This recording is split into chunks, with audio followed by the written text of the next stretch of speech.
In response to the ongoing primaries, I am disappointed that there's such a poor showing amongst the third parties.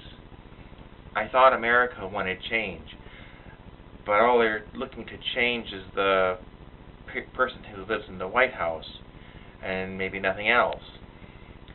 So I just want to bring some ideas to the forefront.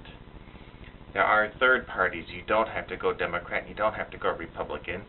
There are third parties such as Libertarian, Green, Socialist, and some others. You should look into them. See if it's maybe time to, try something different. You're not going to get change if you keep voting for the same thing. Some people that have come to light, for instance, Ron Paul. He says he's a Republican, but I say he's more libertarian, but we'll see how that plays out. There is Mike Gravel. He claims to be Democrat, but the Democrats never let him say anything. They keep him kind of hushed up. So I don't know what that's all about. And then there's Ralph Nader. He's been in the Green Party and independent, and he's consumerism.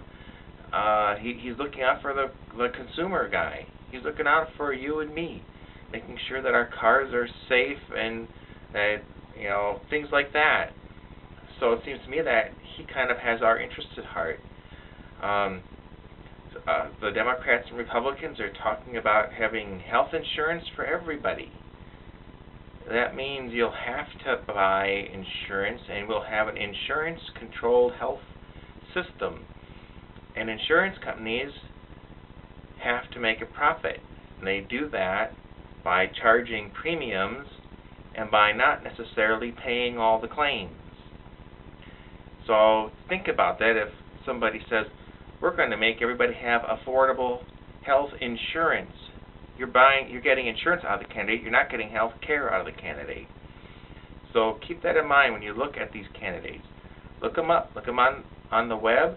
Watch them on TV, but the whole TV is not going to give you as much as the candidate's own website. So look into the third candidates. It's not wasting your vote. It's not like you're in a horse race and you place a bet and you want to bet on a horse that wins.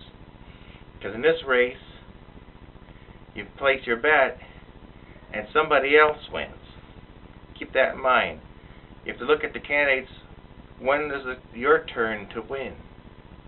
And they say, well, it's a spoiler. If you vote for this candidate, it's going to make somebody else get in power. That's true of every candidate, or it's true of none of the candidates. Your vote counts whether you vote for the winner or the loser or whoever, and it's not a spoiler. For example, the Democrats, you vote for a Democrat, technically it's a spoiler for the Republicans. You vote for a Republican, it's also a spoiler for the Democrats. But they never say that. Why? Because essentially they're the same party. So you're not hurting them by voting one way or the other, Democrat or Republican. You're just picking one of the same kind of things to be in the office. Like I said, if you want change, you may have to go beyond the Democrats and the Republicans. I'll give you an example. Milwaukee, 1948. Milwaukee was ready for change. Milwaukee voted for change. They voted for Frank Zeitler, socialist. That is a third party. Matter of fact, they didn't just elect him once, they elected him more than once. So they kind of liked him, at least up until 1960. So maybe take a look at some of those things. That it's not the end of the world if you get somebody totally different in there. Maybe they have some ideas that you might like, that reflect your views. Don't just go and vote just to vote against somebody, because that's the wrong kind of vote. That's the only time you're wasting your vote, if you're voting against somebody by voting for somebody else. Vote for the person you want. Vote for the person that reflects what you want have happen. If you want change, you got to vote for change. Don't just vote for the same old thing. That's all.